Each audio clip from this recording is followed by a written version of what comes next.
오늘은 지난번에 이어서 다니엘서 세 번째 시간을 하겠습니다.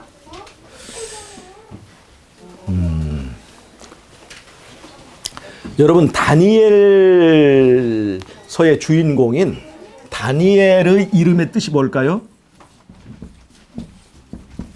다니엘의 이름의 뜻이 뭘까요? 심판하시는 하나님. 다니엘은 심판하시는 하나님의 뜻입니다. 다른 말로 하면 다니엘 이름 속에서는 하나님이 심판하신다, 그런 뜻입니다. 하나님이 심판하신다.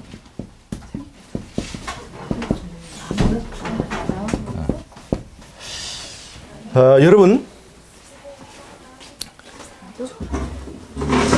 다니엘의 이름의 뜻이 뭐냐면 하나님이 심판하신다, 그런 뜻이에요. 자, 보세요. 다니엘은 지금 다니엘서 1장 1절을 보면 여호야김 왕 3년에 바벨론 왕 느부갓네살이 예루살렘을 에워쌌더라 말이에요. 다른 말로 하면 바벨론을 예루살렘이 에워싸서 예루살렘이 망하고 거기에 있던 백성들이 바벨론의 포로가 되어가는 아주 절망적인 상태에 있습니다. 예루살렘이 아무리 타락했지만 바벨론만큼 타락하지는 않았겠죠. 그런데 바벨론의 예루살렘이 망하도록 하나님이 허락하셨어요. 하나님의 백성들이 절망하고 하나님의 백성들이 왜 이렇게 고난을 받을까? 어떻게 될까? 라고 생각할 때 하나님이 이 모든 것을 심판하신다. 예루살렘을 심판하신 것처럼 바벨론을 심판하셔서 그 가운데 남아있는 그 백성들을 다시 돌아오게 하신다라고 하는 그 희망의 메시지가 바로 다니엘이라는 이름 속에 들어있습니다. 하나님이 다 심판하신다. 남은 백성은 돌아오고 바벨론은 나중에 심판을 받는다 하는 내용이 들어있습니다. 그 다음에 제가 지난 시간에도 말씀드렸지만 다니엘서와 요한계시록이 굉장히 깊은 관계가 있다는 걸 말씀드렸죠. 이 요한이라고 하는 뜻은 무엇일까? 요한. 이 요한이라고 하는 뜻은요, 요한이라는 뜻은 하나님은 자비로우시다 하는 겁니다.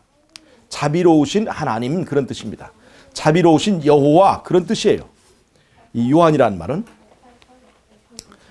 다니엘이라고 하는 이름의 뜻이 다니엘서의 주제를 말하는 것처럼 요한계시록에 그를 기록하는데 이제 사용된 요한이라고 하는 사람의 이름, 이 요한의 이름 뜻이 하나님은 자비로우시다, 그런 뜻이에요. 자비로우신 여호와. 여러분, 이 두 개의 이름을 보면 깊은 의미가 있습니다. 다니엘은 하나님은 심판하신다. 다른 말로 하면 하나님의 공의를 강조하고 있습니다. 근데 요한은 하나님은 자비로우시다. 자비를 이제 내세우고 있습니다. 하나님의 공의와 자비가 다니엘서와 계시록을 통해서 조화를 이루고 있습니다. 제가 다니엘서와 계시록이 어떤 그 관계가 있는지 다시 한번 좀 설명을 드리면, 다니엘서가 기록되게 된 그 상황이 어떤 상황이냐면, 예루살렘을 바벨론이 에워싸는 사건으로부터 이 다니엘서의 역사가 시작이 됩니다. 바벨론이 예루살렘을 에워싸는 겁니다. 그리고 나서 이 다니엘서 12권의 책이 이제 기별이 주어집니다.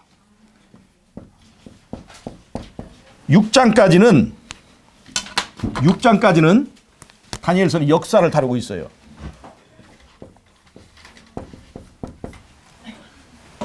(7, 8, 9, 10, 11, 12) 7장에서 12장까지는 예언을 주로 다루고 있습니다.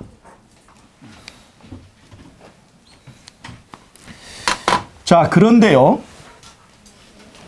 이 다니엘서의 이 12장으로 되어 있는 이 다니엘서의 이 내용이 요한계시록의 중심에 있는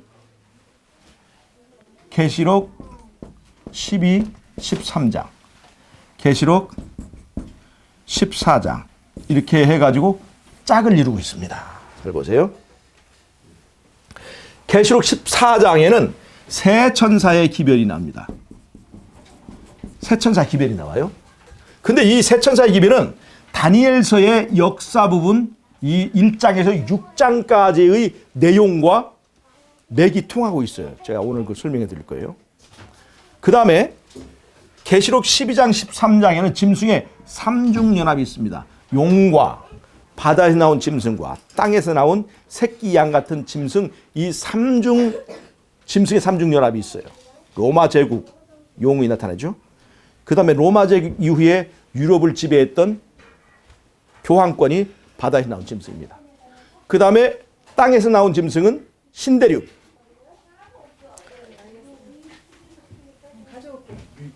미국을 말하는 거죠. 그래서 이 계시록 12장 13장에서는 짐승의 삼중 연합이 나와요. 근데 이 짐승의 삼중 연합은 다니엘서의 예언 부분의 내용과 맥이 통합니다. 그리고 계시록 12, 13, 14장에 이 주어지는 상황이 뭐냐면 바로 짐승의 우상을 세우고 짐승의 표를 강요하는 때예요. 다른 말로 하면 일요일 시험령이 발동되고 있는 상황을 전제로 이 계시록 13장과 14장의 내용이 주어지는 거예요. 그런데 그것은 다른 말로 하면 일요일 시험령, 즉 짐승의 우상을 세우며 짐승의 표를 강요하는 그 사건은 마지막 때에 어떻게 표현할 수 있냐면 예루살렘을 바벨론이 에워싸는 사건이라고 우리가 표현할 수가 있는 것입니다. 바벨론 세력이 예루살렘 세력을 군대의 힘으로 에워싸는 겁니다. 그리고 이 마지막에 예루살렘을 바벨론이 에워싸는 것은 과거의 역사에 신약시대 역사에 한 번 또 적용이 되었는데 그것이 뭐냐면 AD 70년에 예루살렘을 로마가 바벨론이 에워싸는 그 사건과 맥이 통하는 거예요. 자 보세요. 이쪽에 바벨론이 예루살렘을 에워싸는 사건이 있죠. 이쪽과 이렇게 짝이 되어 있어요. 그 다음에 예언 부분은 이 계시록 12장 13장의 삼중연합과 짝을 이룹니다. 다니엘서 1장에서 6장까지의 역사 부분은 계시록 14장의 새 천사 기별과 이렇게 연결이 되면서 다니엘서와 계시록 속에 아주 가운데 토막인 12장, 13장, 14장이 마치 거울을 바라보는 것처럼 짝을 이루고 있습니다. 신기하지 않습니까?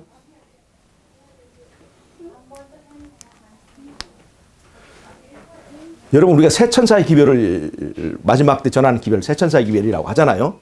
계시록 14장은 종말의 계시록의 끝부분에서 전해지는 역사의 끝부분에 전해지는 기별인데 그걸 우리가 새 천사의 기별이라고 그래요. 그래서 우리가 새 천사의 기별을 전한다고 하지 않습니까? 근데 이 새 천사의 기별은 우리가 살고 있는 이 시대에 갑자기 등장한 기별이 아니라는 것을 제가 이 구조를 통해서 지금 말씀드린 거예요. 즉 다니엘서에 있는 내용이 계시록에 녹아서 이렇게 연결되어서 짝으로 다 녹아서 흘러 들어왔다는 것을 제가 말씀드린 거예요. 그리고 이 다니엘서의 뿌리는 어디냐면 에덴 동산까지 갑니다. 에덴 동산에서 범죄 후에 인간이 에덴에서 내가 쫓게 되었을 때 계시록 창세기 3장 15절에서 여자에게 하나님께서 여자의 후손을 약속했어요. 즉 여자의 후손, 남자의 후손이 아니라 여자의 후손이 뱀의 머리를 짓밟고 다시 너희들을 에덴으로 돌아오게 해줄 것이다 라고 하는 약속이 창세기 3장 15절이 얘기합니다. 창세기 3장 15절은 요한복음 3장 15, 16절에 그대로 그 내용이 나오는데 요한복음 3장 16절이 무슨 얘기예요? 하나님이 세상을 이처럼 사랑하사 독생자를 주셨으니 이는 저를 믿는 자마다 멸망치 않고 영생을 얻게 하려 하심이라고 하는 것입니다. 저기 애들 시끄럽게 하는데 좀 해주세요. 좀 나가서 저 애들 나가 있으라고. 자, 요한복음과 창세기는 그렇게 짝이 있어요. 요한복음과 창세기의 짝을 한번 보겠습니다. 창세기 1장 1절에 태초에 하나님이 천지를 창조하시냐 그랬죠. 요한복음 1장 1절에 태초에 말씀이 계시니라. 짝이 되는 거예요. 창세기 2장에 인류 역사의 맨 처음 하나님께서 아담과 하와를 둘이 하나 되게 첫 번째 이제 결혼식이 있습니다. 근데 요한복음 2장에 예수님이 행하신 첫 번째 이적이 나오는데 그것이 바로 결혼식장, 가나의 혼인잔치에서 물을 포도주로 만든 사건이에요. 결혼식이 있는 거예요. 네. 창세기 1장과 요한복음 1장, 창세기 2장과 요한복음 2장. 그 다음에 창세기 3장 15절에 바로 여자의 후손의 약속이 주어졌고, 요한복음 3장 15, 16절에 바로 그 여자의 후손이 누구냐 하는 것이 정체가 밝혀져요. 그 여자의 후손이 누구예요? 하나님의 독생자입니다. 즉, 이 세상 남자의 씨가 아니라 하나님의 씨라고 하는 것이 요한복음 3장에 그대로 나와 있습니다. 그것이 에덴 동산에서 주어진 복음이에요. 즉, 하나님께서 남자의 씨가 아니라 여자의 후손을 통해서, 즉 동정녀 마리아의 몸에서, 여자의 몸에서 난 여자를 통해서 하나님께, 여자만을 통해서, 남자를 통하지 않고 여자만을 통해서 하나님께서 주신 그 씨가 누구냐면 바로 아담의 씨가 아닌 하나님의 씨. 하나님의 씨를 주셔서 누구든지 저를 믿기만 하면 영생을 얻게 한다고 그러는데, 그 말은 다른 말로 하면 에덴 동산과 연결시키면 다시 잃었던 에덴 동산으로 다시 돌아오게 해준다는 약속인 것이에요. 창세기 3장 15절의 메시지의 핵심은 하나님의 나라가 다시 회복된다 하는 얘기예요. 여자의 후손을 통해서 하나님의 나라가 회복된다. 이것이 바로 에덴 동산에서 시작되고 에덴 동산에서 하나님께서 주신 기별입니다. 잘 보세요. 에덴은 하나님의 나라입니다. 하나님의 나라. 하나님이 다스리는 나라예요. 하나님을 예배하는 나라입니다. 그 나라를 잃어버린 거예요, 인간이. 그래서 하나님이 다스리는 나라가 다시 회복된다 하는 것이 바로 기별이에요, 그게. 그래서 예수님이 이 땅에 오셔서 전한 천국 복음이 어떤 기별입니까? 회개하라. 천국이 가까웠느니라. 즉 하나님이 다스리는 에덴이 가까웠다는 얘기입니다. 하나님의 나라가 가까웠다는 얘기예요. 그것이 바로 천국 복음이에요. 그럼 새 천사의 기별이 뭡니까? 첫째 천사의 기별. 하늘과 땅과 바다와 물들의 근원을 만드신 이를 경배하라. 즉 하나님께 예배드리는 나라, 하나님이 다스리는 나라, 그 나라를 선포하는 것이 새 천사의 기별이에요. 그러니까 에덴 동산을 시작해서 그것이 이스라엘 백성이 주어졌고, 그것이 이스라엘 백성의 남은 자손을 통해서 다니엘서 속에 들어갔다가 그것이 요한계시록으로 이어져서 계시록 14장에 새 천사의 그 기별로 우리 시대에 그것이 이어졌다는 것을 이 다니엘과 계시록을 통해서 우리에게 보여주는 것입니다. 이 새 천사의 기별의 핵심은 뭐냐면 하나님의 나라가 이르렀다는 거예요. 여러분 마태복음 24장에서 예수님께서 뭐라고 말씀하시냐면 땅끝까지 이 천국 복음이 전파된다고 그랬죠. 그 땅끝까지 천국 복음이 전파되어야 예수님이 다시 오신다는 거죠. 그러면 땅끝까지 천국 복음을 전파된다는 그 내용이 바로 새 천사의 기별의 첫째 천사의 기별입니다. 나라와 민족과 방언과 백성에게잖아. 즉 땅끝까지 모든 사람에게 이 복음이 전파된다는 얘기예요. 그걸 보여주는 것이 계시록 14장의 새 천사의 기별입니다. 땅끝까지 전파하기 위해서 그들의 복음을 전하는 사람들을 뭐라고 그랬냐면 새 천사라고 그랬어요. 땅끝까지 전하기 위해서 천사의 모습 나타나는 거예요. 즉 땅끝까지 그 이 천국 복음을 전하는 그 무리를 새 천사로 표현을 한 것입니다. 여러분 새 천사, 마지막 때에 천국 복음을 전하는 사람들은 하나님께서 천사로 봐주시는 것입니다. 마지막 교회에 하나님께서 택한 교회가 또 탄생할 것을 예언했잖아요. 예. 계시록 12장 17절. 예. 그것을 통해서 새 조사기를 나가요. 예.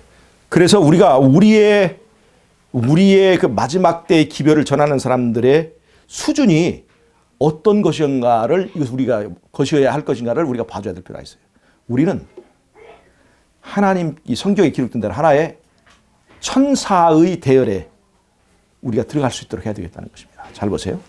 계시록 14장 1절에서 5절까지 보면 어린 양이 어디로 이끌든지 따라가는 무리가 나오죠. 그 입에 거짓이었고 흠이 없는 자들이죠. 계시록 14장에서 기별을 전하는 사람들, 그 새 천사라고 그랬죠. 그 새 천사 입에 거짓이 있을까요? 그 새 천사의 삶에 흠이 있을까요? 그래서 그들을 천사라고 묘사를 한 것입니다. 자, 이렇게 하나님의 나라가 이르렀다. 하나님의 나라가 다시 회복된다 하는 것을 말하는 것이 에덴 동산의 복음이고 그것이 다니엘서를 통해서 계시록 이 땅 끝까지 전파되는 것입니다. 하나님의 나라가 이르도록 기별을 전하고 또 준비하는 백성이 마지막 시대에 남은 무리입니다. 그러나 마지막 이 땅에는 하나님의 나라가 세워지는 것이 아니라 이 땅에 바벨론의 세상이 되어버리는 거예요. 그것이 바로 마지막에 나오는 예루살렘을 바벨론이 에워싸는 것입니다. 자, 보세요. 다니엘 8장 26절에 보면 이 예언들을 간수하라 그랬어요. 다른 말로 하면 봉함해서 보관하라는 얘기입니다. 다니엘 8장 26절이에요. 다니엘 12장 9절에는 더 정확하게 묘사를 하고 있습니다. 너는 이 예언을 인봉하라 그렇게 얘기했어요. 다니엘서는 인봉된 책입니다. 인봉된 내용이 있어요. 이것이 계시록 어디 나오는지 잘 보세요. 계시록 12장 13장에 이렇게 이게 연결이 되는데 계시록 10장에 보면 말이에요. 계시록 10장에 보면 거기에 한 천사의 손에 펴놓인 작은 책이 나옵니다. 계시록 10장은 재림 운동의 상황을 묘사한 얘기입니다. 계시록 11장 19절에 지성소가 열리면서 지성소 심판이 시작돼요. 그거는 다니엘서에서 말한 대로 2300주야의 예언이 맞아지는 시간입니다. 1844년이에요. 그리고 6번째 나팔과 7번째 나팔 사이에 계시록 10장인데 그것은 바로 1844년 그 이전에 잠깐 있었던 재림 운동을 묘사합니다. 근데 재미있게도 재림 운동 당시에 그들이 이제 주로 연구했던 책이 뭐냐면 바로 그 작은 책이 다니엘서입니다. 자, 보세요. 다니엘서가 계시록 12, 13, 14장 이렇게 짝을 이루면서 짝 이루고 있는데 계시록 10장에는 작은 책이 묘사가 돼요. 그 작은 책이 뭐냐면 그 작은 책이 이 내용을 보려 보니까 7 우레가 있는데 7 우레를 받아 적으려고 그랬더니 하나님 그 천사가 그 하늘의 소리가 나서 7 우레를 인봉하고 기록하지 말라고 그랬어요. 즉 인봉된 내용, 7개의 인봉된 내용이 있는 책이라는 거죠. 그 당시에 요한계시록을 빼놓고 인봉된 내용을 가진 책은 다니엘서밖에 없습니다.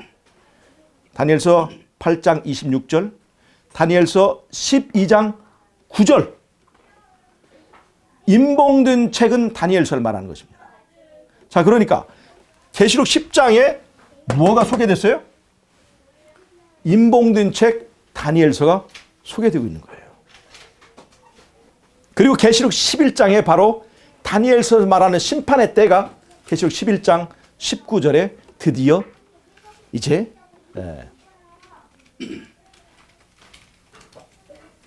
소개가 되는 것입니다. 드디어 그 시점이 이르는 거예요.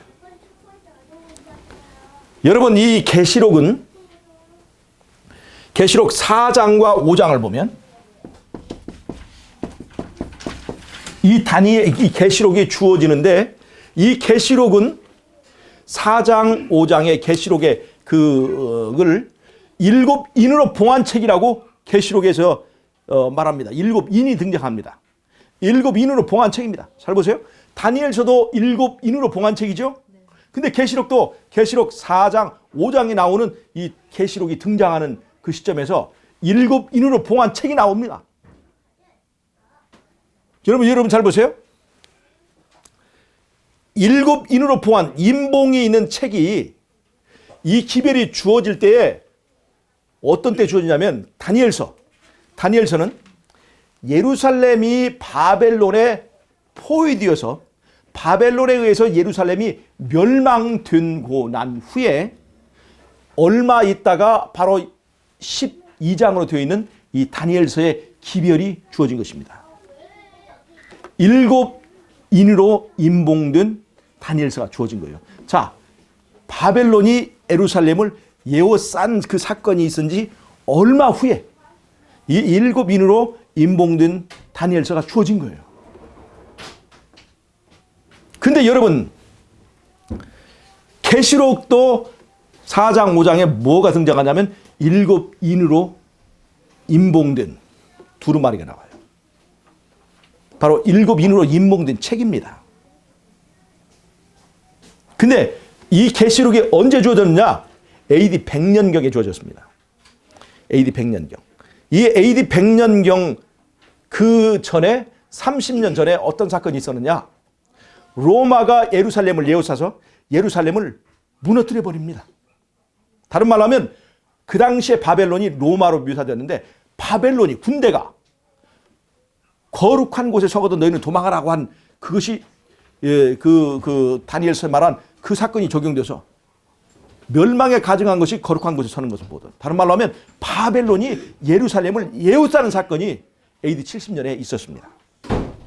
즉 바벨론이 예루살렘을 에워싸는 사건이 있은 지 몇 년 있다가 바로 7인으로 봉한 책 요한계시록이 주어졌다는 겁니다.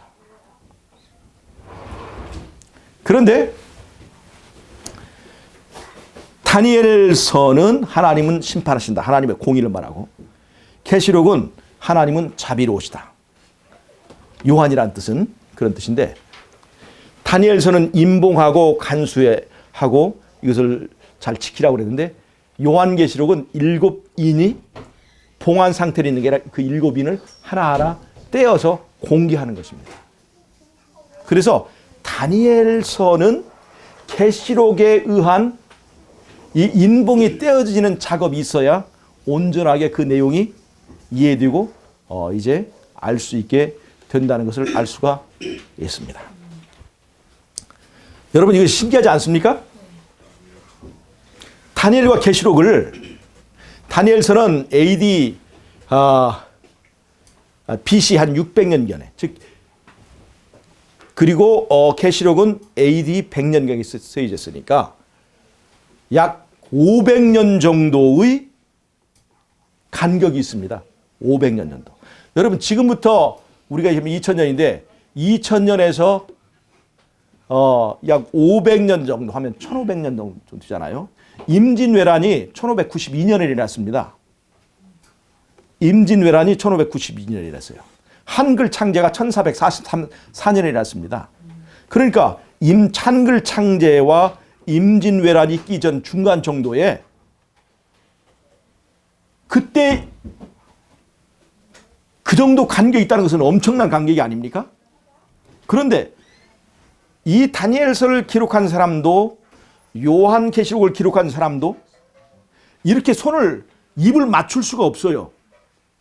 서로 이렇게 어떤 기막힌 연관 관계를 각본을 짜서 쓸 수가 없다는 것입니다. 근데 이 각본은 누구에게 있었어요? 하나님에게 있었던 거예요. 이 기별을 주신 진짜 저자는 다니엘도 아니고 요한도 아니고 이 기별을 주신 분은 바로 예수님이시다 하는 것을 알 수가 있습니다. 이 다니엘서와 계시록이 이렇게 기가 막힌 짝을 가지고 이 기가 막힌 구조를 가지고 이렇게 있다고 하는 것은 하나님이 의도하지 않으면 절대로 있을 수가 없습니다. 어떻게 우리가 임진왜란 당시의 사람과 지금 2000년도 사람이 입을 맞춰서 책을 쓸 수가 있습니까? 이건 하나님의 계획, 하나님께서 의도하신 의도 속에서 이 책이 쓰여졌기 때문에 약 500년이라고 하는 시간적 편차를 두고 두 사람이 저작 썼지만 이 두 사람의 글들이 이렇게 서로 연관이 있게 되었다는 것입니다. 자, 그럼 제가 이제 오늘 좀 설명을 좀 해야 될 것은 뭐냐면, 정말 계시록 14장에 있는 세 천사의 기별과 다니엘서 1장에서 6장까지의 예언 부분은, 역사 부분은 정말 일맥상통하는 이 관계가 있는가? 그 다음에 계시록 7장부터 12장까지 있는 이 내용은 짐승의 삼중연합과 관련이 있는가 하는 것을 제가 설명해 드리는 것입니다. 그런데 이것을 다 설명을 하려면 시간이 많이 걸리기 때문에 오늘은 다니엘서 1장에서 6장까지의 역사 부분과 계시록 14장에 나오는 세 천사의 기별이 어떻게 연관이 되어 있는지를 제가 오늘 설명을 하도록 하겠습니다. 여러분, 다니엘서 1장에서는요, 다니엘과 세 친구가 포로가 되어서 바벨론에 사로잡혀 갑니다. 즉 예루살렘이 바벨론의 에워싸여서 예루살렘이 멸망하고 그 이후에 하나님의 백성들이 당하는 그 상황이 다니엘서 1장의 배경이에요. 이것은 마지막 때에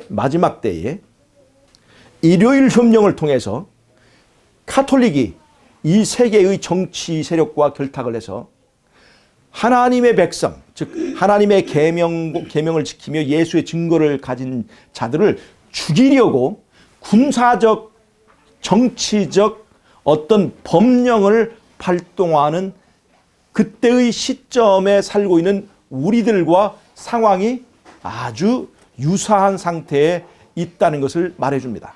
잘 보세요. 마지막 때에 짐승의 우상에게 경배하지 않는 사람에게 매매하는 권리, 매매권을 주지 않습니다. 짐승의 표를 받은 자에게만 매매권을 줍니다. 짐승의 표를 받는다는 것은 짐승의 우상에게 경배하는 걸 조건으로 매매권을 준다는 것입니다. 마지막 때에 이 일요일 흉령은 어떤 상황이 내리게 되냐면 전 세계적인 기근이 덮쳐서 몇 년간 기근이 덮쳐서 식량이 희귀할 때에 식량을 확보한 미국과 카톨릭 세력이 그 식량을 무기로 짐승의 우상에게 경배하기를 강요하는 상황에서 이 계시록 12장, 13장의 사건이 이루어지게 됩니다. 즉 식량이 무기일 때, 즉 전 세계가 기근일 때에 짐승의 우상에게 절하는 자들에게만 주는 이 매매권은 다니엘서 1장에서 말하는 왕의 진미, 왕의 상에 참여하는 왕의 진미를 먹을 수 있게 하는 그 특권과 똑같은 것이라는 것입니다. 즉 거기 문 좀 닫아주세요.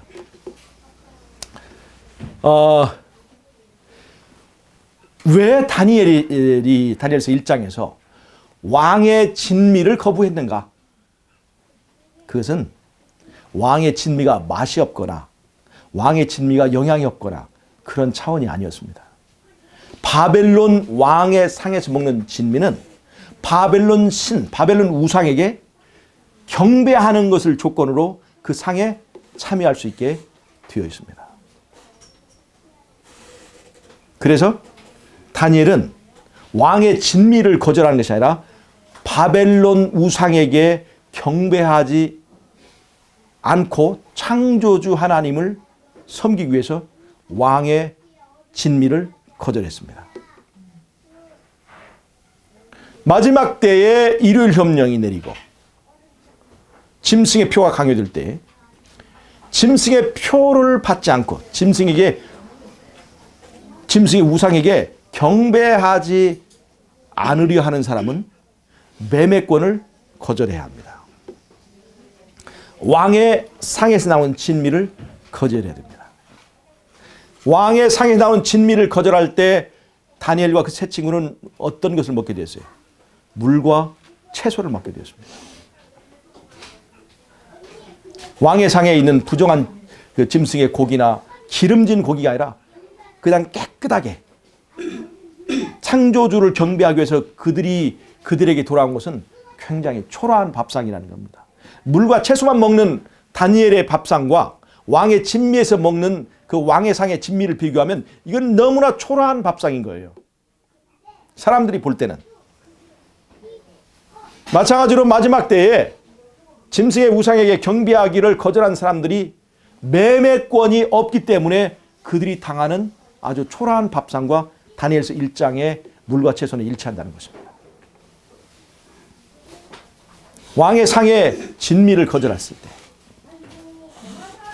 그들이 어떻게 됐는가 하는 것이 왕의 진미를 거절한다는 것은 창조주를 하늘과 땅과 바다와 물들의 근원을 만드신 이를 경배해야지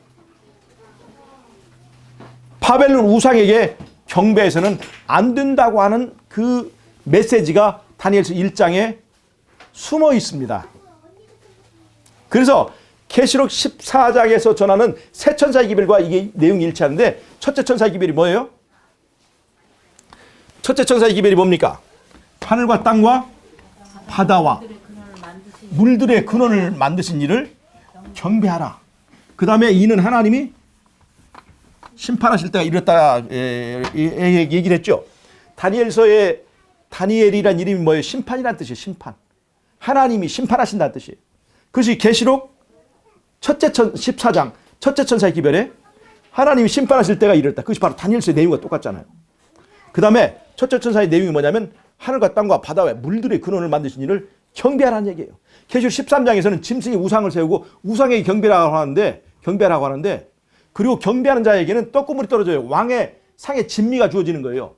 매매권이 주어지는 거예요. 근데 우상에게 경배하지 않고 바벨론 우상에게 경배하지 않고 하늘과 땅과 바다와 물들의 근원을 만드신 이를 경배하라고 하는 아주 괴팍한 세상 사람들이 볼 때는 정말로 이건 말이 안 되는 짓을 하는 그 무리가 바로 계시록 14장의 첫째 천사의 기별을 전하는 사람입니다. 자, 그러면 다니엘서 1장과 첫째 천사의 기별이 일치합니까? 첫째 천사의 기별은 뭐예요? 우상에게 경배하지 말고 창조주를 경배하는 거죠. 다니엘서 1장에서의 내용이 뭡니까? 다니엘서 1장의 내용은 뭐예요? 바벨론 우상에게 경배하지 말고 어떻게 하라는 거예요? 창조주를 경배하라는 거예요. 그 창조주를 경배하기 위하여 그들은 무엇을 선택했어요? 왕의 진미를 거절하고 물과 채소를 선택했습니다. 그 다니엘서 1장은 바벨론 우상에게 경배하지 않고 창조주를 경배하기로 목숨을 걸고 선택한 그들에게 하나님께서 어떤 축복을 주시는지 그걸 보여줍니다. 그들이 바벨론에서 얼마나 높임을 받는지를 보여줍니다. 마지막 때에 왕의 진미를 거절하고 즉 매매권을 거절하고 우상에게 절하지 않고 창조주를 경배하는 사람들이 다니엘이 열흘 동안 시험 받은 것처럼 마지막 때에 일요일 점령 그 다음에 야곱의 환란처럼 시험을 받지만 결국 하나님께서 그들을 어떻게 영광스럽게 높이시는지를 보여줄 것을 다니엘서 1장과 연결해서 보면 그것을 알 수가 있습니다.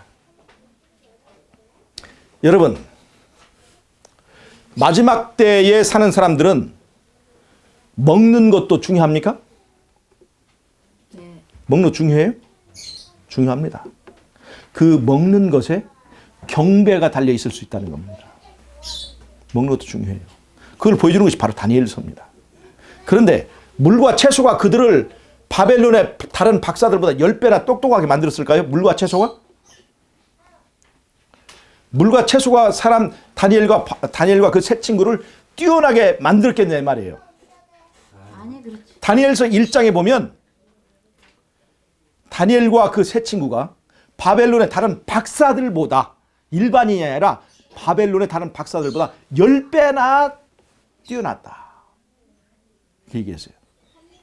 즉 다니엘과 그 세 친구들을 이렇게 특별한 사람들이 되도록 한 것은 물과 채소의 힘이냐, 아니면 물과 채소 속에 들어있는 하나님께 대한 경배의 축복이냐? 경배의 축복이에요. 여러분, 음식물을 보지 말고 하나님께 대한 경배와 순종으로 생각하면 거기에 반드시 축복이 있습니다. 네. 자, 그래서 다니엘서 1장과 첫째 천사의 기별은 이렇게 연결이 되어 있습니다. 다니엘서 2장에는 어떤 내용이 있습니까? 다니엘서 2장에는요, 느부갓네살 왕이 꿈에 본 신상에 관한 얘기가 있습니다.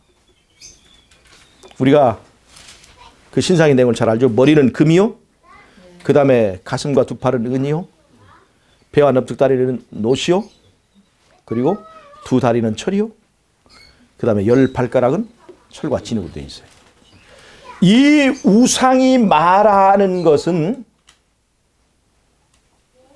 자, 이 우상은 몇 나라를 말합니까?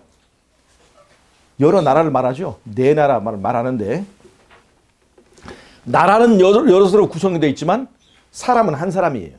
즉 바벨론을 시작해서 바벨론, 페르시아, 그 다음에 헬라, 그리고 로마, 이렇게 나라는 이어지지만 그 뒤에 배경에는 이 나라를 지배하는 신이 뭐라는 걸 말해줍니까?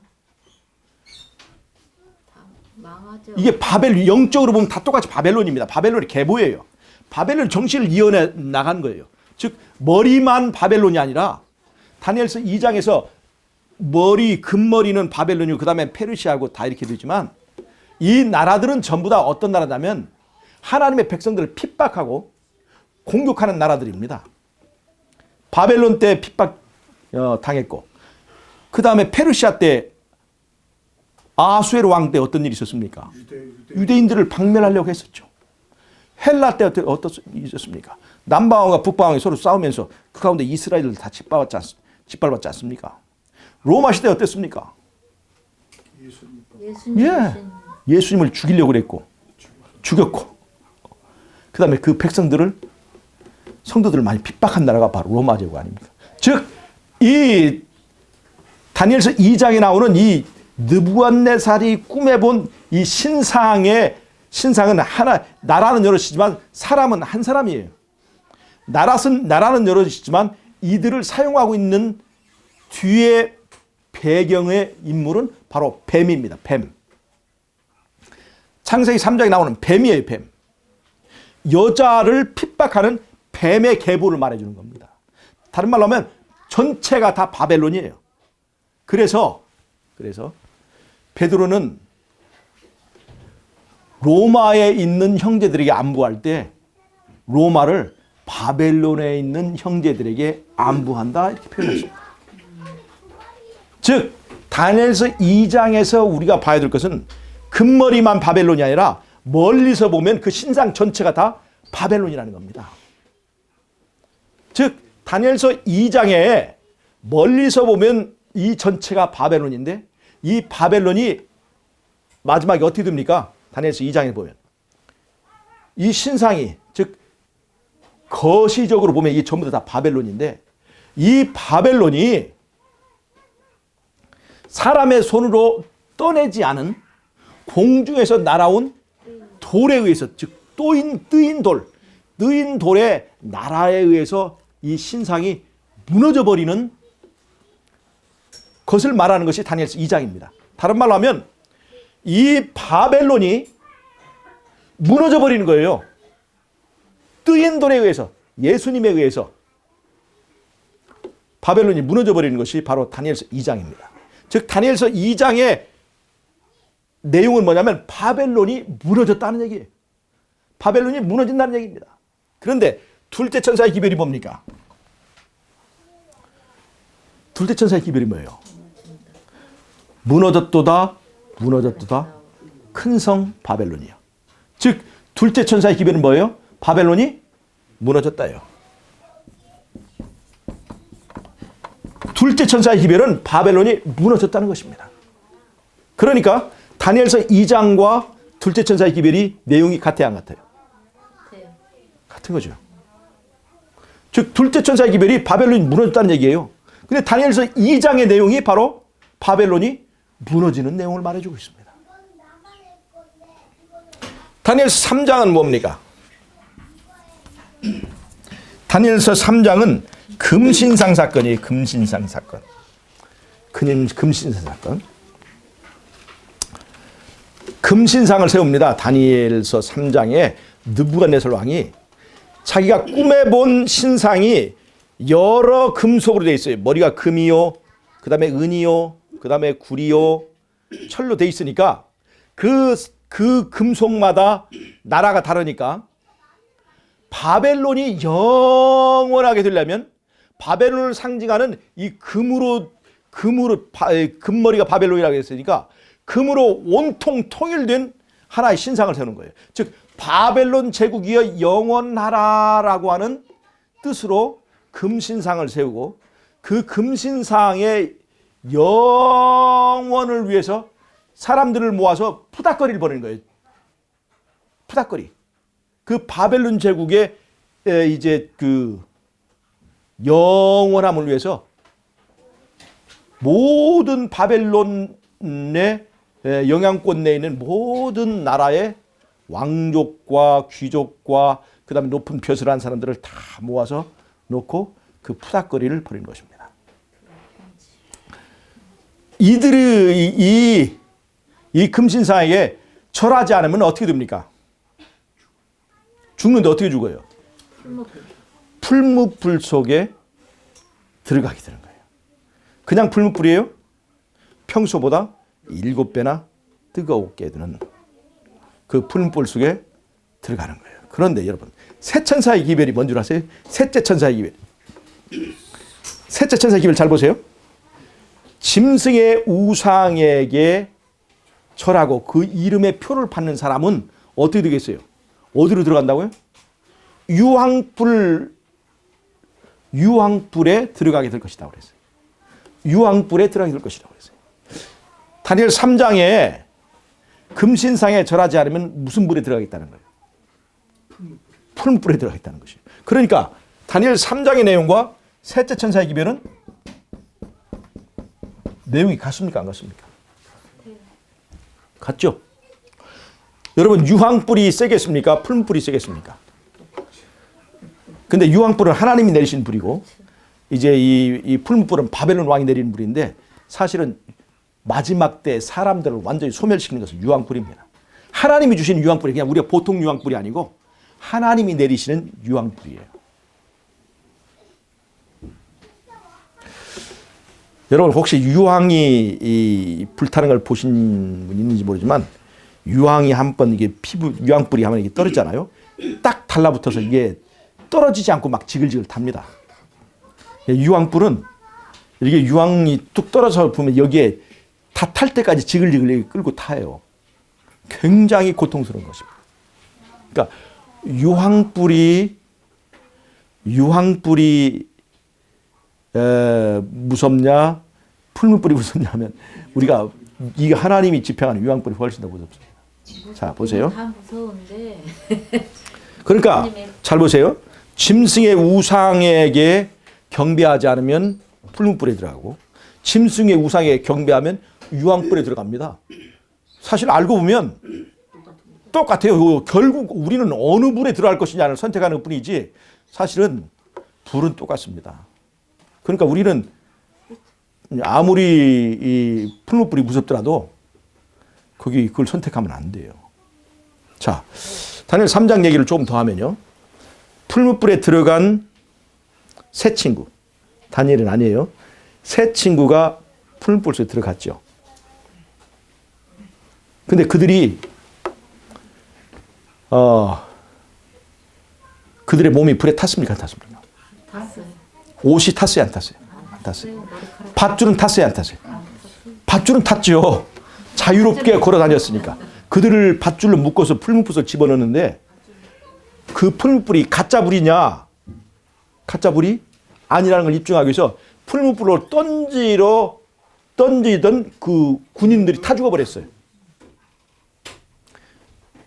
근데 이 사람들이 풀무불 속에 들어갔는데 밧줄은 끊어져 버렸어요. 타서. 그런데 그 사람들이 입었던 옷 하나도 타지 않았습니다.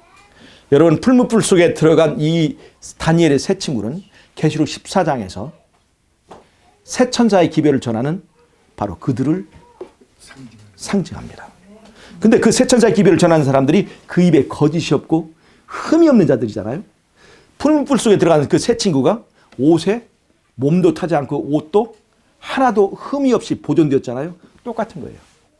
하나님께서 풀무불 속에서 그들의 몸과 그들의 옷을 흠없이 보존하신 것처럼 마지막에 새 천사의 기별을 전하는 사람들이 엄청난 유혹, 엄청난 핍박을 받게 되지만 그들을 흠 하나 없이 보존해 주실 것을 말해 주는 것입니다. 아멘. 근데 그 흠이라는 것은 자기 스스로가 흠이 없게끔 하는 게 아니라 물론 그렇죠. 예수님의 보혈의 피로 우리가 이 흠 없음을 잘 봐야 돼요. 첫 번째. 그 입에 거짓이 없다고 그랬죠. 거짓이 없다고 그랬죠. 이 사람들이 거짓말을 한다는 거예요, 안 한다는 거예요. 그 입에 흠이 없다는 것입니다. 말과 삶에 흠이 없다는 거예요. 말과 삶에 흠이 없는 거예요. 여러분, 말에 실수가 없는 사람은 대단한 사람입니다. 말에 실수가 다 있죠. 근데 이 사람들은 그 입에 거짓이 없다는 거예요. 그 영적으로 표현하는 거 아니에요? 아니, 실제로 그렇습니다. 왜냐하면 이 흠이라고 하는 것은 뭐냐면 계시록 14장에서 어린 양이 어디를 이끌든지 따라가는 자들이라고 그랬죠. 흠이 없다고 하는 것이 적용되는 것은 이 사람에게 적용되는 것이 아니라 원래 어린 양에게 적용되는 것입니다. 어린 양은 흠이 없어야 되는 거예요. 제물이기 때문에 그래요. 이 계시록 14장에서 말하는 이 14만 4천이라고 하는 이 무리가 왜 흠이 없어야 되냐면 그것이 하나님께 바쳐지는 첫 열매이기 때문에 그렇습니다. 첫 열매이기 때문에 그래요. 제물과 비슷한 개념이 함께 바쳐지는 거예요. 자, 그런데 보세요. 제물이 흠이 없다는 것은 누가 흠이 없다는 것을 말하는 겁니까?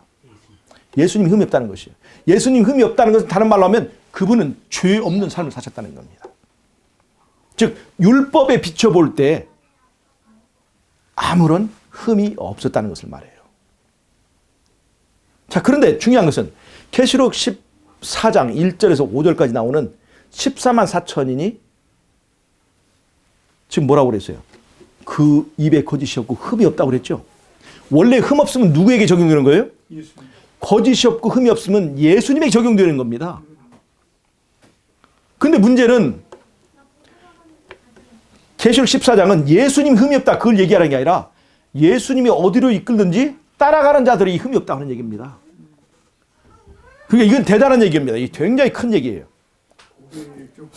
예, 이거 잘 보세요. 어떻게 예수님 아닌 사람들이 흠이 없는 삶을 살 수가 있느냐 이 말이에요. 그 비결은 뭐냐면 비결은 어린 양이 어디로 이끌든지 따라가는 순종에 있습니다. 자, 보세요. 마태복음 5장 49절에 보면 한번 보세요. 5장 49절 39절 39절. 네. 나는 너희에게 이르노니 약한 자를 아니 대적 49절 한번 보세요. 49절 없어요. 48절까지. 30 5장? 5장? 마태복음 5장 48절 48절 그러므로 하늘에 계신 너희 아버지 온전하신 분이 너희도 온전하라. 자, 보세요. 온전하신 분은 누굽니까? 사람입니까? 하나님입니까? 예수님. 예수님만 온전하신 거예요. 그런데 여기 지금 하나님이 온전하신 것처럼 너희도 온전하라고 그랬죠?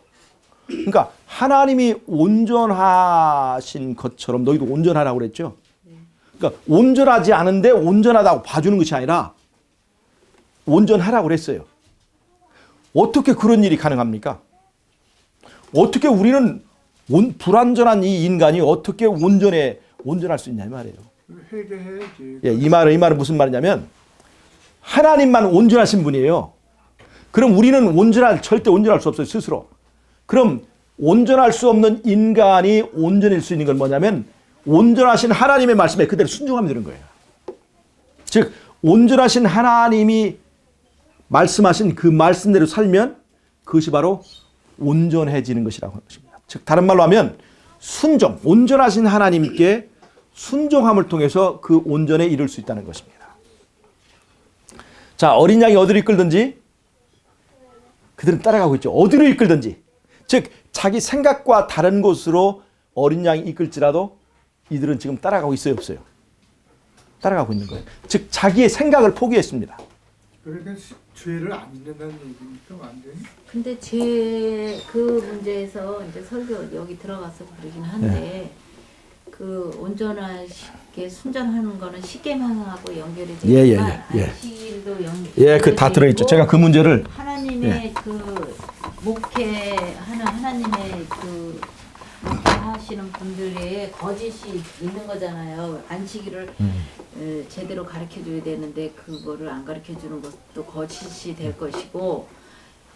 예, 여기서 그거대로 우리가 따라가는 무리가 이제 남은 무리인데. 자, 이 문제를 일단 짚고 가야 될 것 같아요. 이 문제를 제가 이 전체를 말하면 시간이 없어서 제가 이제 그냥 지나려고 그러는데 이 문제를 짚고 가야 될 필요가 있습니다. 여러분 이 온전이 뭔가, 흠없음이 뭔가를 우리가 알아야 돼요. 즉, 이 재물의 흠없음은 바로 예수님의 죄 없는 삶을 말합니다. 다른 말로 하면 율법에 흠이 없는 것을 말합니다. 근데 여러분 율법에 흠이 없는 것, 이것을 어떻게 인간이 도달할 수 있느냐 이렇게 얘기를 하죠. 근데 여러분 율법이라고 하는 거 잘 알아야 돼요. 잘 보세요. 헌법에 우리가 지금 요즘에 개헌 문제를 얘기하는데 자유권이라는 게 있어요. 자유권. 헌법의 두 가지 큰 기둥은 자유권과 평등권이에요. 잘 보세요. 자유권과 평등권입니다.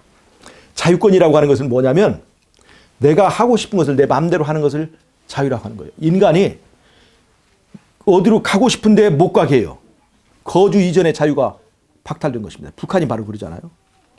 내가 어떤 신을 마음대로 믿고 싶은데 신을 종교의 자유가 없는 것이 북한이에요. 그래서 그런 나라에서는 행복할 수 있어요, 없어요?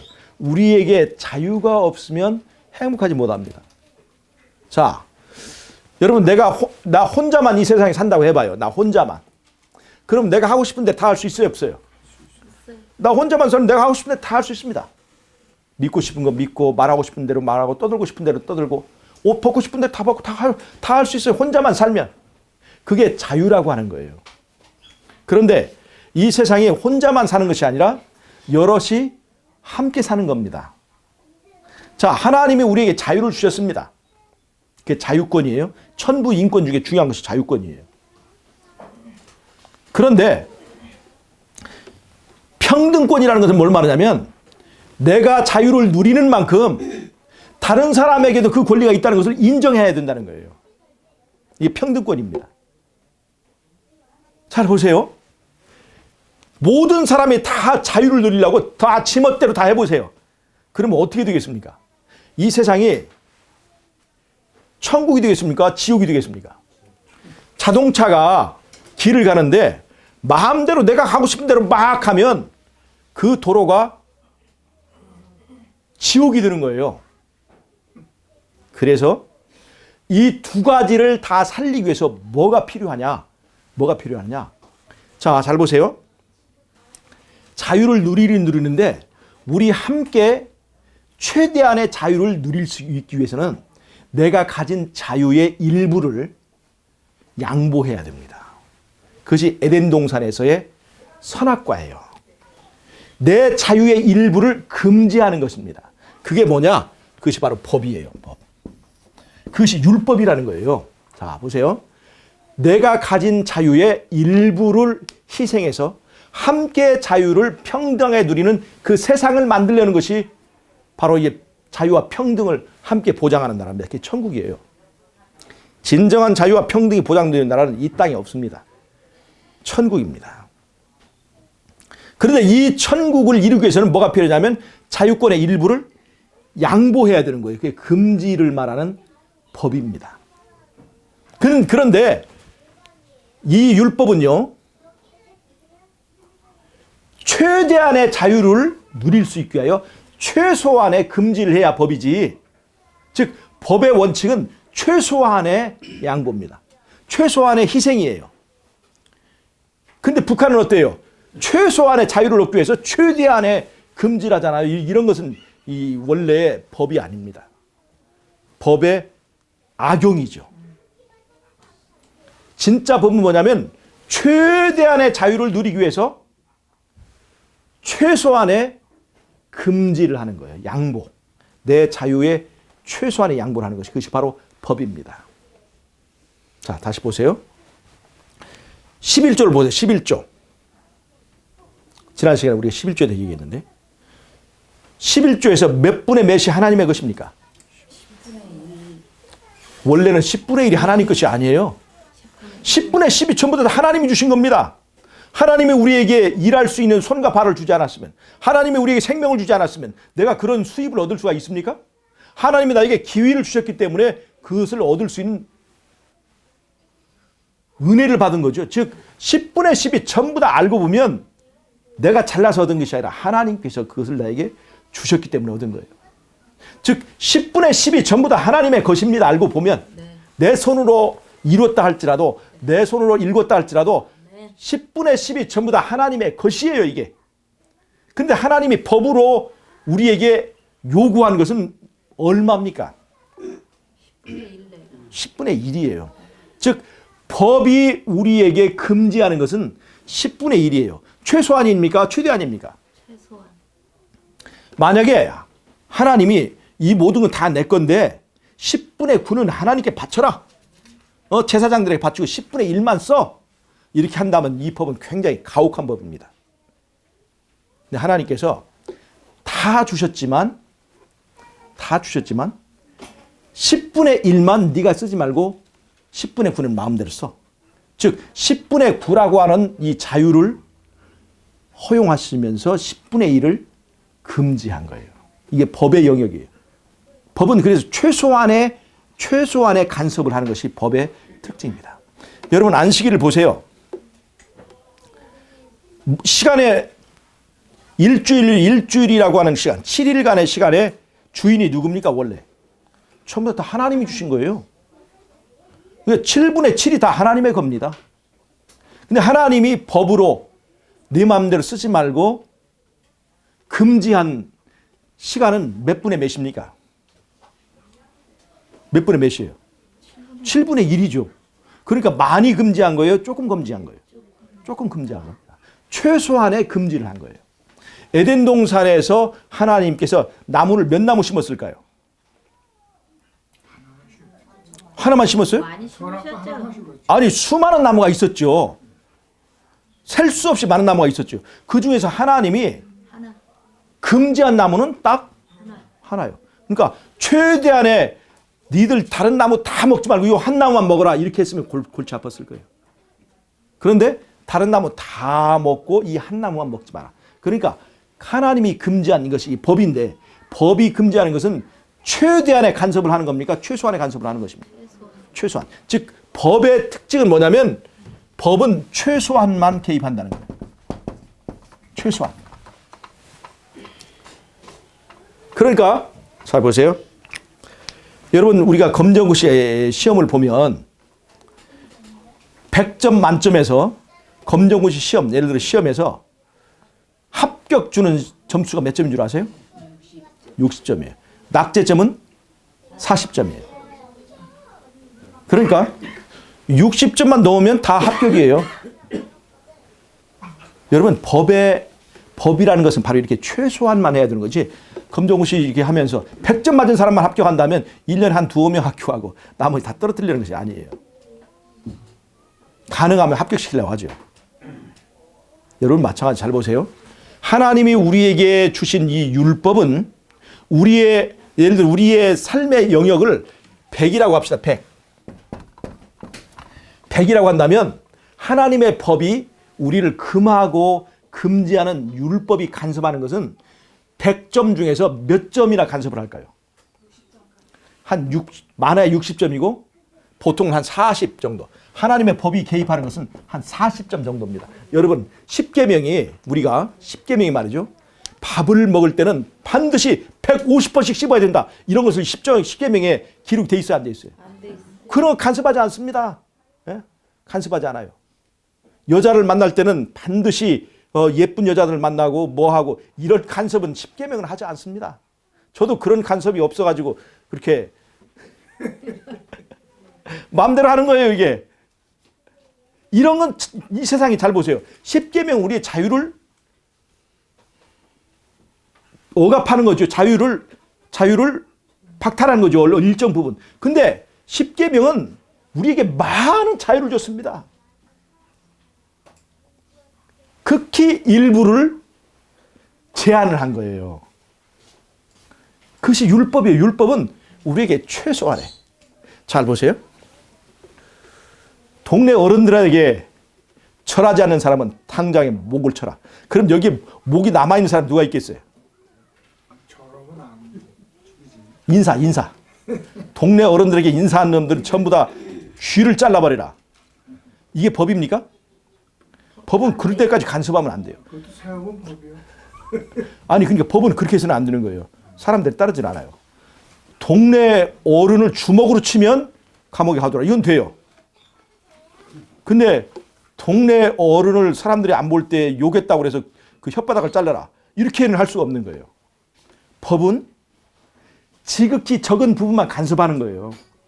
율법은 바로 그것입니다. 율법은 100점 만점 중에서 최소한 40점만 맞으면 간섭하지 않는 거예요. 이해하시겠어요? 율법의 요구는 100점 만점에서 40점이나 60점밖에 안 돼요. 율법은. 그런데 100점 만점에서 60점만을 요구함, 60점을 맞으면 율법은 간섭하지 않아요. 다른 말로 하면 검정고시에서 60점 맞은 사람하고 65점 맞은 사람하고 똑같이 취급을 합니까? 안 합니까? 취급해야 똑같이 합격한 거예요. 60점 맞은 사람과 80점 맞은 사람 다 똑같이 합격이에요. 똑같이 취급해요.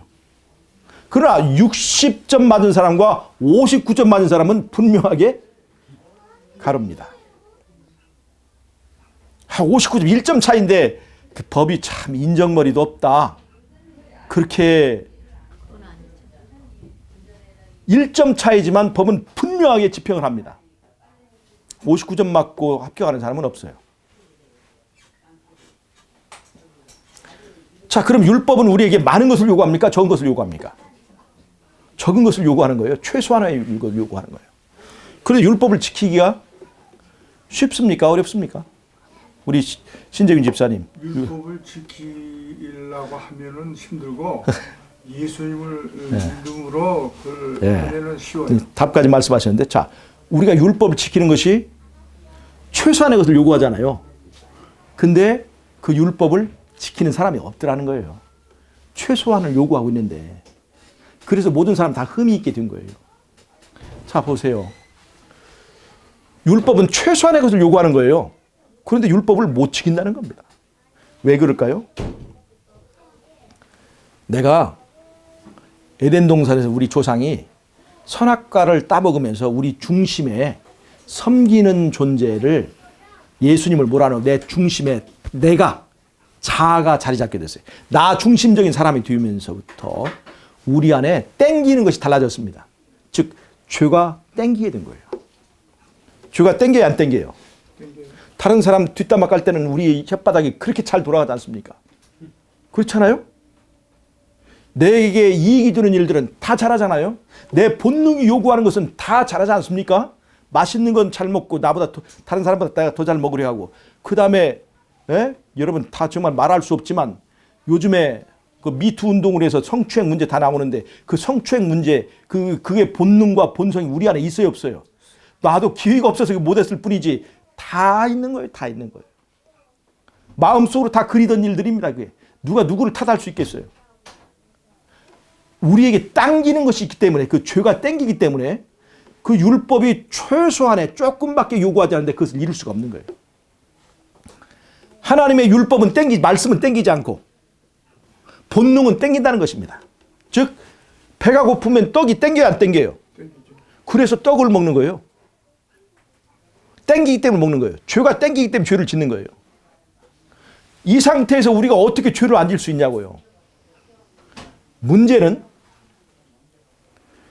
우리가 예수님을 영접하게 될 때, 그리고 예수님이 제 위치에 있을 때 우리 안에 새로운 본성이 재창조된다는 것입니다. 땡기는 것이 달라진다는 거예요. 말씀이 땡기고 전도하고 기도하는 일이 좋아지고, 즉 우리가 예수님을 사랑하게 될 때에 예수님이 좋아하는 것을 나도 좋아지게 되는 그런 어떤 변화가 생긴다는 것입니다. 즉 우리 안에 거듭난 새로운 본능과 본성을 체험하게 될 때, 그것이 바로 어디서 일어나냐면 창세기 3장 15절 약속했어요. 뱀과 여자 사이에 원수 되게 해주겠다. 즉 우리가 죄를 보면 뱀이 징그러운 것처럼 징그러운 새로운 어떤 본성이 우리 안에 창조되면, 그런 일이 에덴 동산에 있었죠. 뱀이 원수 된다 하는 그 저주가 있은 후에 사람들이 뱀을 보면 어떻게 돼요? 징그럽게 느끼잖아요. 마찬가지로 하나님께서 우리가 죄를 그렇게 뱀처럼 징그럽게 되는 느낌과 본능을 심어줄 수 있다면 우리가 율법을 지키는 건 일이 쉬울까요, 안 쉬울까요? 힘과 능으로? 힘과 능은 바로 우리의 본능을 말한 겁니다. 본능과 본성을 가지고는 안 되지만 뭘로는 가능하다? 그의 신으로 가능하다는 것입니다. 그의 신이 우리에게 새로운 본능을 심어주어서 하나님의 말씀대로 사는 것이 신나게 해주면 그 일이 가능할 수 있다는 것입니다. 그럼 여러분 보세요. 율법이 40점을 요구하는데 예수님을 믿으면서 내 안에 새로운 본능이, 이제는 세상에 있는 일들이 똥과 같이 느껴지는 그 사람이, 죄가 뱀처럼 느껴지는 사람이 율법이 40점을 요구할 때 40점 넘게 점수를 맞을 수 있을까요, 없을까요? 있어요. 예수님을 얼마나 바라보고 집중하느냐에 따라서, 십자가의 거리가 얼만큼 가까우냐에 따라서 어떤 사람은 50점을 맞기도 하고 어떤 사람은 70점을 맞기도 합니다. 율법이 요구하는 것보다 더 많이 할 수 있다는 것이에요. 누가? 예수님을 받아들인 사람이 그 일을 할 수 있다는 것입니다.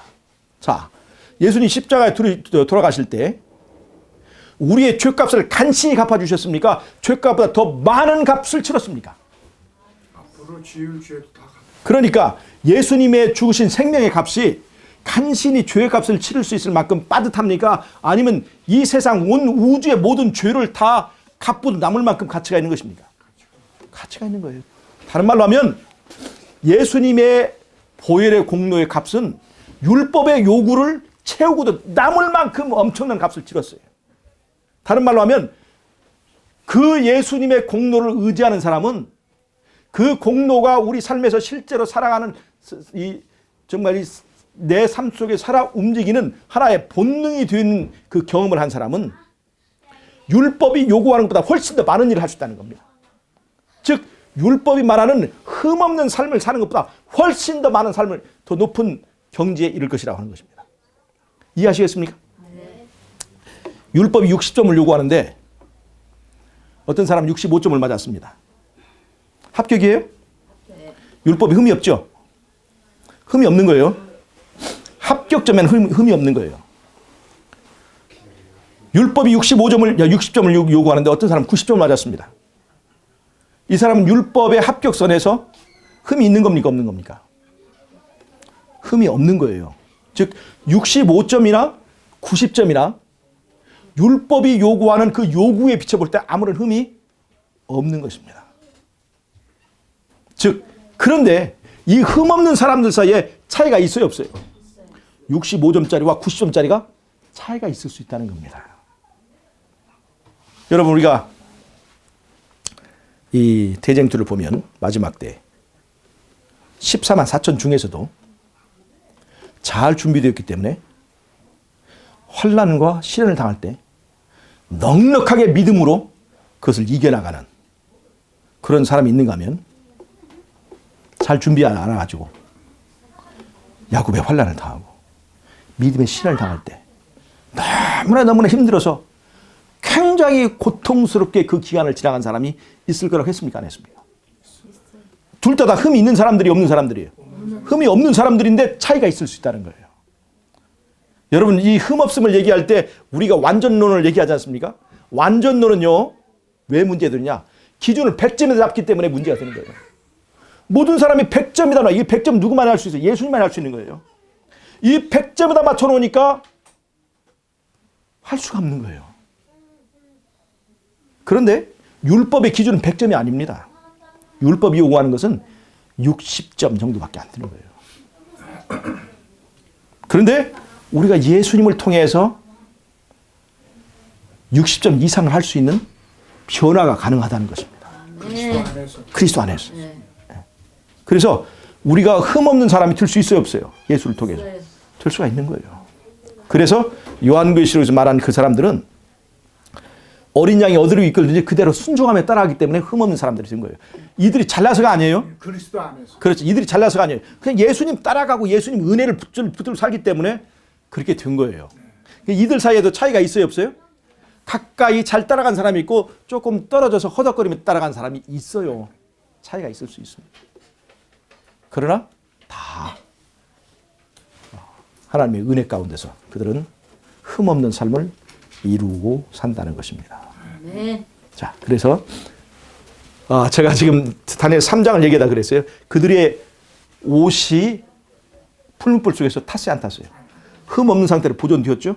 계시록 14장에서 새 천사의 기별을 전하는 14만 4천 무리와 같은 것입니다. 즉 다니엘서 3장과 셋째 천사의 기별이 같아요, 안 같아요? 같습니다. 제가 이제 빨리 정리하고 마치겠습니다. 다니엘 1, 2, 3장이 첫째 천사, 둘째 천사, 셋째 천사의 기별과 일치한다는 걸 제가 말씀드렸죠. 잘 보세요. 다니엘 1장 첫째 천사, 다니엘 2장 둘째 천사, 다니엘 3장 셋째 천사, 이렇게 지금 내용이 통한다는 걸 제가 말씀드렸죠. 다니엘 4장, 자 다니엘 4장 봅니다. 다니엘 4장, 다니엘 4장에서는요 뭐가 나오냐면 소가 된 네. 느부갓네살. 소가 된 느부갓네살 왕의 이야기가 나옵니다. 다니엘 4장에서. 다니엘 4장에서 왜 다 이 느부갓네살이 소가 되었습니까? 교만했어요. 교만했습니다. 교만해서 하나님이 그를 소 단계로 내려놓은 것인 거예요. 그래서 다니엘 4장과 다니엘 1장은 잘 보세요. 다니엘 1장은 하나님을 경유한 사람들의 축복을 얘기하고 있습니다. 근데 다니엘 4장은 하나님을 경유하지 않은 사람들의 심판을 보여주고 있어요. 그래서 다니엘 4장과 다니엘 1장은 다 똑같이 내용이 뭐냐면 하나님을 경유하라 하는 얘기예요. 자, 다니엘 1장에서 다니엘이 채식을 하죠. 채식을 하죠. 다니엘 4장에서 누가 채식을 합니까? 느부갓네살이 채식을 합니다. 다니엘 1장에도 채식이 나오고 다니엘 4장에도 그들이 느부갓네살 왕이 채식을 합니다. 근데 누가 더 철저히 채식을 할까요? 다니엘이 철저히 채식을 할 것 같아요? 다니엘은 원래 채식하는 사람이 아닙니다. 유대인들은 채식하는 사람이 아니에요. 그들은 화목제 제사드리고 반드시 화목제를 나눠 먹습니다. 그렇죠. 6월절 절기를 지키려면 그들은 반드시 고기를 나눠 먹어야 돼요. 유대인들은 채식주의자가 아니에요. 근데 다니엘 1장에는 다니엘이 채식을 하죠. 특수한 상황에서. 다니엘이 온 생애에 채식만 했다 그렇게 말할 수는 없습니다. 그런데 다니엘 4장에서는 느부갓네살이 소가 되어서 채식을 하죠. 그러니까 소가 된 느부갓네살 왕이 철저히 채식을 했을까요? 다니엘이 철저히 채식을 했을까요? 아니에요. 느부갓네살이 더 채식을 철저히 했어요. 여러분 소가 고기 먹는 거 봤어요? 느부갓네살 왕이 고기 먹으면서 소가 된 거 아니잖아요. 풀을 먹었어요. 소고기 안 먹어요? 못 먹어요. 네. 그거 안 먹죠. 이게 억지로 몰래 이렇게 주면 먹지만 소 들리니까 이 소가 말이죠. 옛날에 그 우리 친구들이 장난할 때 보면 풀 속에다 뱀을 잡아가지고 넣어가지고 소를 주면 소가 그냥 으득으득 다 씹어 먹어버립니다. 그건 숨기고 준 거지 원래 소가 알고는 고기를 안 먹습니다. 그러니까 다니엘하고 느부갓네살하고 누가 채식을 더 잘했느냐? 느부갓네살이 더 채식을 더 잘했습니다. 그런데 다니엘의 채식과 느부갓네살 왕의 채식은 뭐가 다르냐? 느부갓네살의 채식은 예배가 없었습니다. 경배. 그 채식에 경배가 없었어요. 다니엘의 채식이 뭐가 다르냐? 그 음식에 경배가 있었습니다.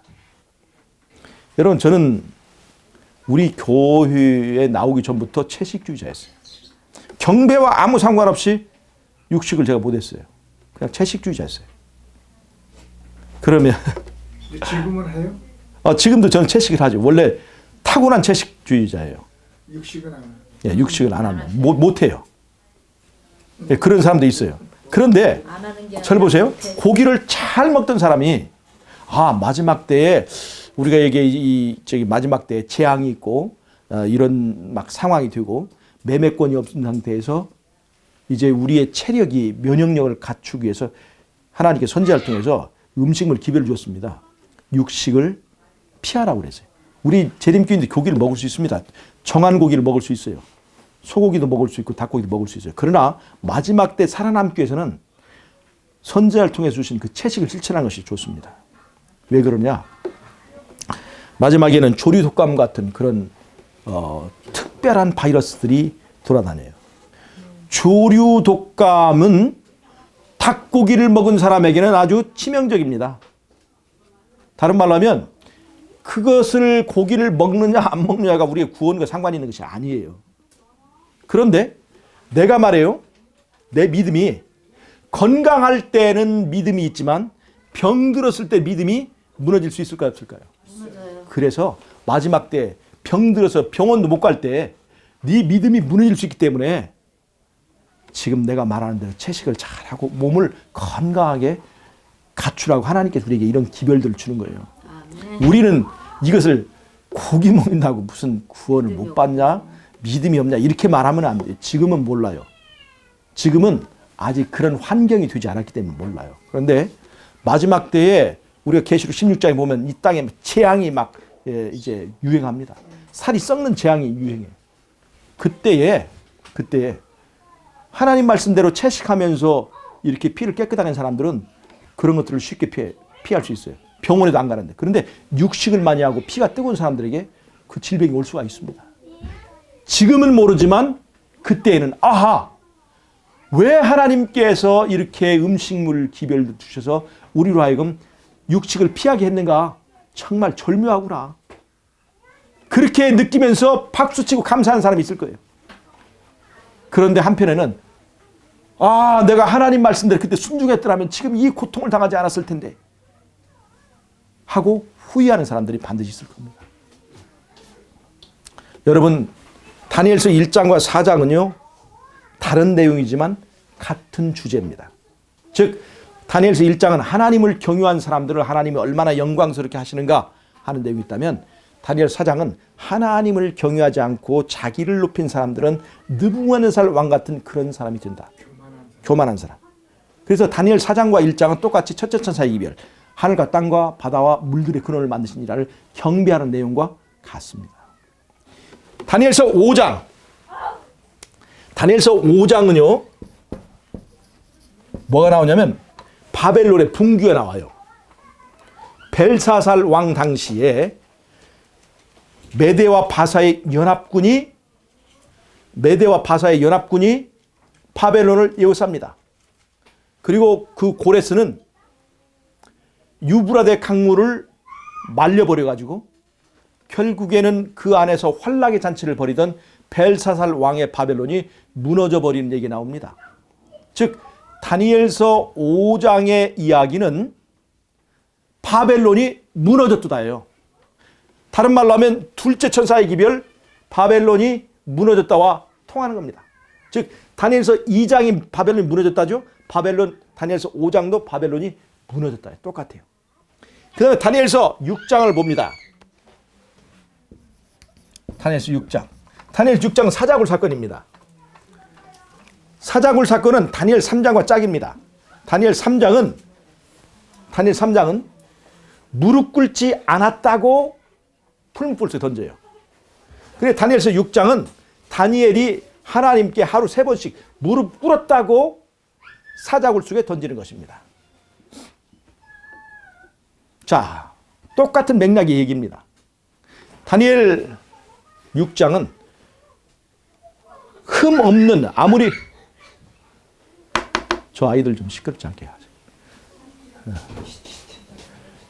다니엘이 흠이 없는 사람입니다. 흠을 잡아보려고 그랬어요. 근데 아무리 잡아도 흠이 없는 거예요. 흠이 없는 사람을 잡아 죽이려고 만든 법이 바로 30일 동안 아무 신에게도 절하지 못하게 한 법입니다. 마지막 때 이 일요일 협령이 뭐냐면 바로 이 흠 없는 사람들을 잡아 죽이려는 법이에요. 사자굴과 같은 경험을 할 것입니다. 다니엘 3장과 다니엘 6장은 서로 짝입니다. 그래서 다니엘서 6장은 셋째 천사의 기별과 맥이 통하는 거예요. 자, 그러면 제가 이제 오늘 다니엘서와 계시록과의 그 기막힌 교차 구조를 제가 말씀드렸는데, 다니엘서 1장과 6장까지 1장에서 6장까지 내용이 계시록 14장의 세 천사의 기별과 내용이 통한다고 하는 것을 이제 이해하실 수 있습니까, 없습니까? 네, 맞아요. 정말 신기하지 않습니까? 세 천사의 기별이라는 것이 알고 봤더니 다니엘서의 1장에서 6장까지 그 내용 속에 다 들어있는 거예요. 그리고 이 내용은 어디로 가요? 에덴 동산의 창세기 3장 15절의 내용으로 뿌리가 쫓아간다는 것입니다. 그러니까 세 천사의 기별이 이 시대에 갑자기 나온 게 아니라 사단과 뱀과 예수님 사이에 전쟁이 있는데, 예수님이 주장하는 주장은 창조주를 경배하라는 거고, 뱀은 우상을, 창조주를 대항하기 위해서 우상에게 경배하는 거예요. 이 두 개의 싸움이 있는데, 바로 창조주에게 경배하고 창조주의 나라에 참여하라고 하는 그 내용이 세 천사의 기별이라는 것입니다. 그건 어느 시대나 다 있었습니다. 바벨론에서 나오라는 얘기는 아브라함 시대에 있었어요. 갈대아 우르가 그 바벨론이잖아요. 바벨론에서 나오라. 그 기별이 어느 시대나 있었다는 거예요. 여러분, 세 천사의 기별이 이 시대만의 유물이라고 생각하시면 안 돼요. 세 천사의 기별은 뿌리가 깊은 기별이라는 것입니다. 특별히 다니엘서와 요한계시록은 이렇게 신기한 짝을 가지고 있고, 다니엘서도 7인으로 봉한 책이고 요한계시록도 7인으로 봉한 책인데, 다니엘이라는 뜻은 하나님은 공의롭다는 것이고, 요한계시록 하나님은 자비롭다는 것입니다. 그리고 그 요한계시록의 내용 속에 이 다니엘이 그대로 다 들어있는 것을 우리가 볼 수가 있습니다. 이렇게 신기하고 신비한 구조를 볼 때 우리는 하나님이 존재하느냐? 라고 하는 것에 대한 정확한 답이 나와요. 어떻게 이런 일이 가능합니까? 500년 전에 쓴 책과 500년 후에 쓴 책이 어떻게 이렇게 정말로 이 5만 원짜리 지폐를 보면 거기에 숨겨진 그림이 있는 것처럼 이렇게 숨겨진 그림을 그릴 수가 있겠느냐 하는 거예요. 누군가 이것을 다니엘보다 요한보다 그것을 능가하는 어떤 분이 이 그림을 의도적으로 디자인했다는 것을 우리가 알 수가 있습니다. 하나님은 살아계시는 거예요. 이 성경 전체를 하나님은 그렇게 디자인하고 그리셨다는 걸 알 수가 있습니다. 바벨론이 예루살렘을 예우사는 절체절명의 시간에 하나님께서는 그때에 이 기별들을 주셨습니다.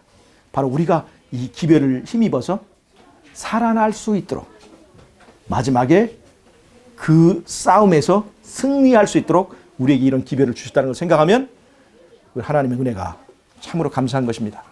이 하나님을 믿고 의지함으로 이 싸움에서 승리하시는 저 여러분이 되시길 바라면서 오늘 말씀 마치도록 하겠습니다. 제가 기도하고 마치겠습니다. 하나님, 우리 아버지, 다니엘과 계시록 속에 들어있는 숨어있는 이 그림을 우리가 깨달을 수 있도록 도와주셔서 감사합니다. 이 하나님을 믿고 우리에게 닥치는 시험과 환난 가운데서라도 우리의 믿음을 굳게 지킬 수 있도록 주님 은혜 주시기를 예수님의 이름으로 기도하옵나이다. 나이다. 네. 아멘.